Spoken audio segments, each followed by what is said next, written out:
Yo, what is going on, everybody? It's your boy Airfire, and today, as you can tell by the topic and by the box over here that I always mention or refer to, I'm going to be doing another tournament wrap up of SmashZilla 5. So, SmashZilla 5, if you don't know, is the Nottingham tournament that runs every other month, run by Geekzilla.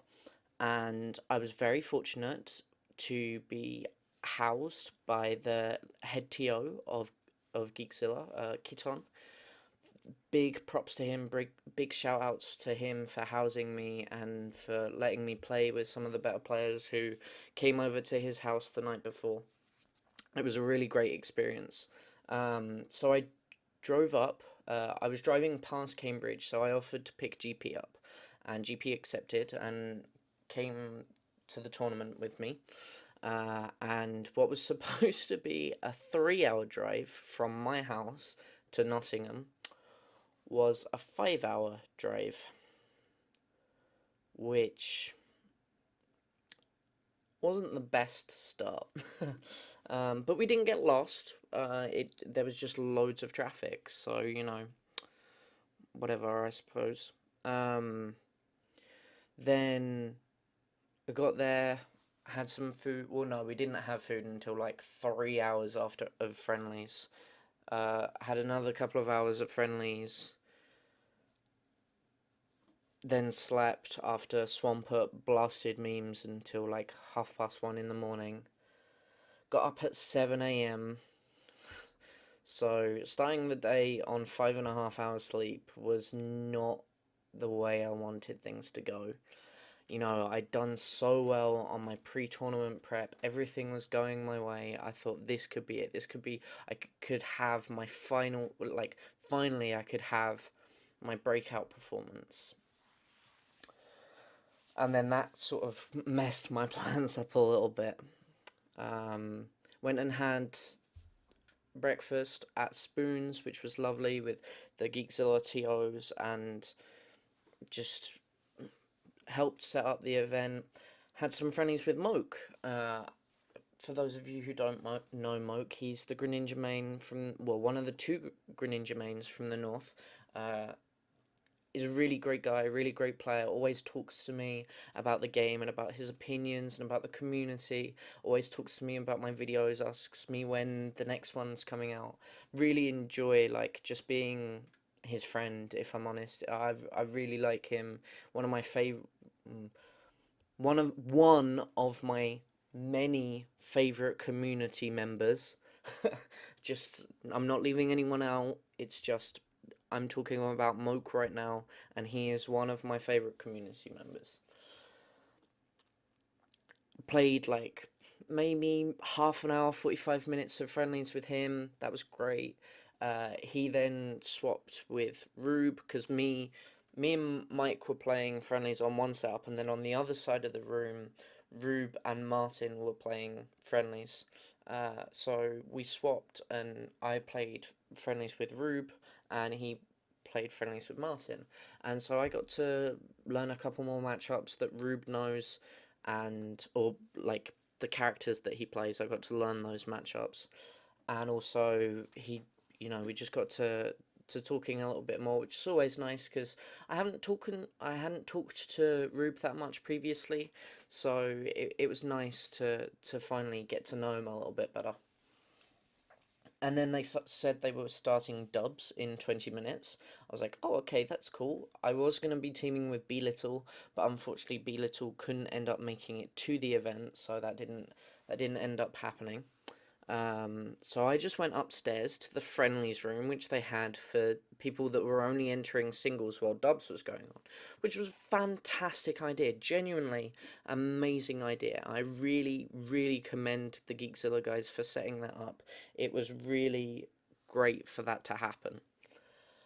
And then, so I played a couple of hours of friendlies with his in-game tag was Diva, and I couldn't find anyone like that on the entrance list, but I could find Tracer, so I assume it's him. He played Corin and Cloud, and so I got to know those matchups a little bit, and I was winning most of the games, so I played some other characters and just generally had a good time, and that's what happened. And then one of the TOs, I think Swampert, maybe someone else, came up and said, "Guys, we're starting singles in 20 minutes." I was like, "Oh, okay, great." And then the guy said, "Okay, well, if they're starting friendlies, if they're starting singles, I'm gonna go downstairs and watch some of like the finish up of dubs before singles starts." So I said, "Yeah, that's cool." And then Raina, the Captain Falcon from, I think, Lincoln, I'm pretty sure it's Lincoln, uh, came up to me and was like, "Yo, dude, do you want some friendlies?" I was like, "Yeah, sure, that'd be cool." I knew he main Captain Falcon. Like, as soon as he put his tag in, I recognized the name because I watched their weekly sometimes, and also I'm pretty sure I've heard Mike talk about him before. Um, and then yeah, so I played a few friendlies with him. I was like, okay, last one, because Gordo's just come up, so obviously he's finished dubs, and so I'm gonna go downstairs and see what's going on. Uh, so we played our last game. I went downstairs, and they were like, "Oh yeah, we're starting singles now." I was like, "Oh great!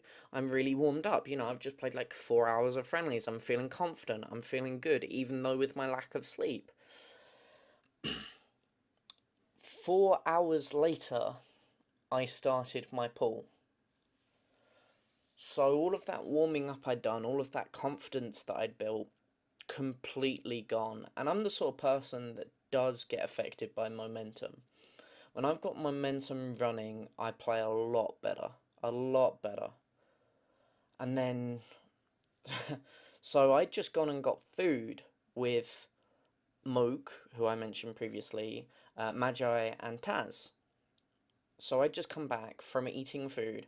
My hands were freezing, so I was trying to warm them up, and they were like, "We're gonna be starting your pool now." Like, literally, as I walked into the venue, Wills was like, "Oh, you're here now. Play this guy on this setup." I was like, okay. I've just finished eating, but sure, why not?" So my first match, I'm regretful to say, was TwinOne. Now, for those of you who watched the GeekZilla stream, you will know that TwinOne is the Little Mac who beat both Kong and Cans. And this kind of set up the rest of the pool for me. Even though I had to play TwinOne before he played Kong or Cans, it was not good. So basically, game one he wins, and I was completely fine with him winning game one. Like, I wasn't completely sure on the matchup because I don't think Jamie has ever played Little Mac against me.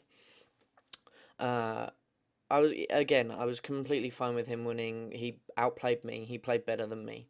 Not a problem. Game two, I won because I got a footstool off stage. I think I might have even got two footstools off stage. Uh, and so I was like, yeah, okay, well, that's Little Mac, that happens. Um, and then game three is LastHitLastDoc, and he KO punches me. And it tilted me. Like, just straight up, it tilted me a massive amount because I understood to myself that I know I shouldn't have got hit by that. I know that I shouldn't have got hit by this KO punch. It was my own fault, and I should have beaten him, and I knew that I should have beaten him, but I lost. Um, and then I had to play Kong, and I played Kong on Friday night while I was at Kiton's, and I was like, okay, well, I beat his math twice, and I went LastHitLastDoc with his Diddy Kong. So that's fine. I can, I actually have a decent chance of maybe even taking a game. So we played, and I went last hit, last stock with him both games. He won, but I went last hit, last stock.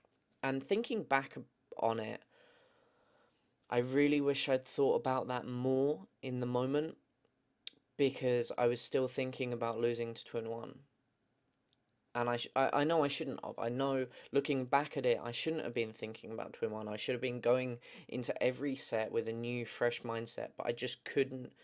I couldn't get over it. I really couldn't get over it. It was frustrating for me, really frustrating for me.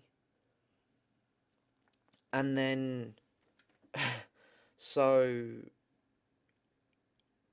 I finished playing Kong, uh, and then I had to play Captain JJ. Now I'd never played Captain JJ before, and I'd never actually seen Captain JJ play, so it was kind of weird for me. Um, I played Lucas game one, thought lost, thought maybe I should swap to Mario.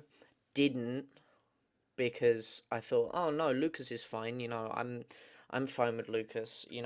I can make the adaptation in game two and win and go into game three, and I just didn't. I just didn't go into game three with the right mindset. I didn't make the changes that I needed to make. And looking back on it, I definitely should have gone Mario. Definitely should have gone Mario. But everybody makes mistakes, and everybody, you know, a part of me also does want to attribute me still being tilted from TwinOne on me losing that set, but I think it had kind of worn off by then, but not enough, I don't think. Uh, so I was like, right, I've lost to three people, and so I'm not out of pools. Um, so I went up to Mike, and most of you will be like, well, no, he's not. If he beats all the other four people in his pool, he's still out, because it was 8-man pools, and it was top four out. So I walked up to Mike, who I mentioned previously. I was like, I drowned. He was like, how many matches have you played? Three. So you can still do it, right? So I was like, I don't think so, but let me go and check the pull sheet. So I went and checked the pull sheet, and I could, in fact, still make it out. So I walked back over and said, no, you're right, I can still make it. And he said, then do it. I was like, yeah, I can do it. Yeah, you're right, I can do it. And so I was like, okay, I got this. Played Cobb, three stocked him game one. Game two was a little bit closer. He adapted pretty quickly, but I still won. It wasn't last hit, but it was last stock. And so I was like, okay, one down, three to go. I literally went up to Mike while he was playing a friendly, tapped him on the chest, and I went one down over his shoulder. He was like, what? I was like, one down, three to go. He was like, you can do this, Ed, you can do this. Then I had to play General Scales. Now, I'm a big fan of General Scales. I think he's a really good player. He's got a lot of determination, and I just really enjoy hearing about how he places at events. For those of you who don't know, he's from Gibraltar, um, and he plays Mewtwo and a little bit of Duck Hunt. And he's a really, really nice guy, and I really enjoyed playing against him. Uh, if I recall correctly, the games might be muddled up in my head because I'd had 5.5 hours sleep, and I was pretty exhausted, and also like still pissed off about TwinOne. um, but yeah, if I remember correctly, I won game one on Smashville. Then he won game two on Town and City. Every single one of these games was last hit, last stock. Every single game was last hit, last stock. And then game three, he adapted. And no, both game one and two were last hit, last stock. Game three, he adapted and two stocked me. Basically, I didn't know how to deal with him just firing Shadow Ball when I was getting up from ledge. Like, I didn't know what ledge option to take to get up from ledge. So I just, yeah, so I didn't really know how to deal with that, and so I lost. Now, for some reason on the bracket, it's reported that I won. I don't know if that was me messing up. It might have been I had very little sleep, but it definitely wasn't intentional. He definitely won. I remember him winning. It was an up throw, and I was at like excuse me, when I was at like 130. And yeah, that he won. Our games were very, very close, and I really enjoyed playing him. I was like, oh, okay, well, I didn't make it out, but I played well versus Kong, and I still get to play Cans and Martin, and they will be very interesting. I played against Martin first, I believe, and Martin was insane that day. He was genuinely so good that day.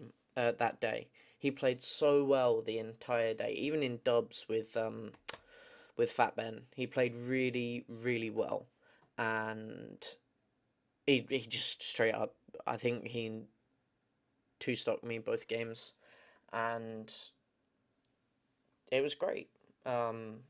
I know that I need to make a lot more adaptations for next time. Obviously, he knows the matchup because he plays a lot with Fat Ben and stuff like that. But I need to learn to get better, especially versus him, who's a very high level player in my opinion. Then finally, I had to play Cans, and Cans just destroyed me.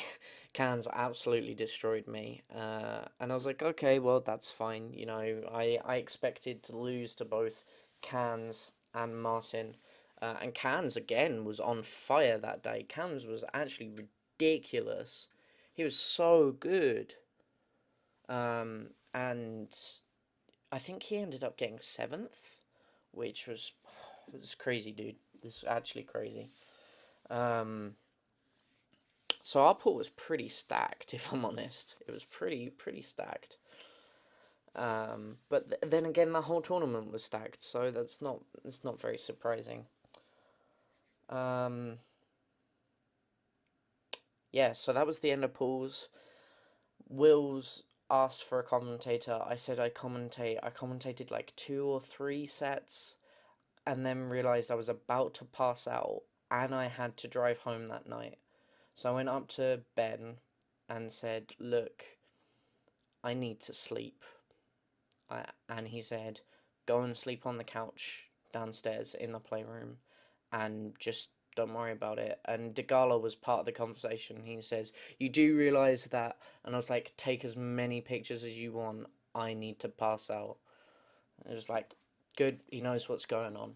And they did take a few pictures, which was fine.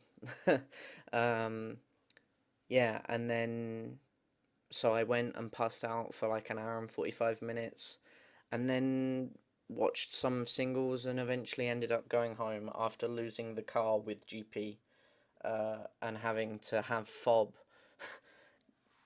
show us the way to the car park, which it was an adventure, that's for sure. So yeah, that's my wrap up of SmashZilla 5. It was a very fun event. It's a shame that I had to wait so long for singles, but sometimes there's genuinely just nothing that you can do. So yeah, I hope that you enjoyed my wrap up of SmashZilla 5. If you have any questions, leave a comment below, and I'll make sure to respond to them. Or send me a tweet. I always reply to like 90% of the tweets that I get, I respond to. So yeah, that's going to be it for today's video, guys. I hope you enjoyed, and I'll speak to you later. Okay then, catch you on the flip side, guys. Bye.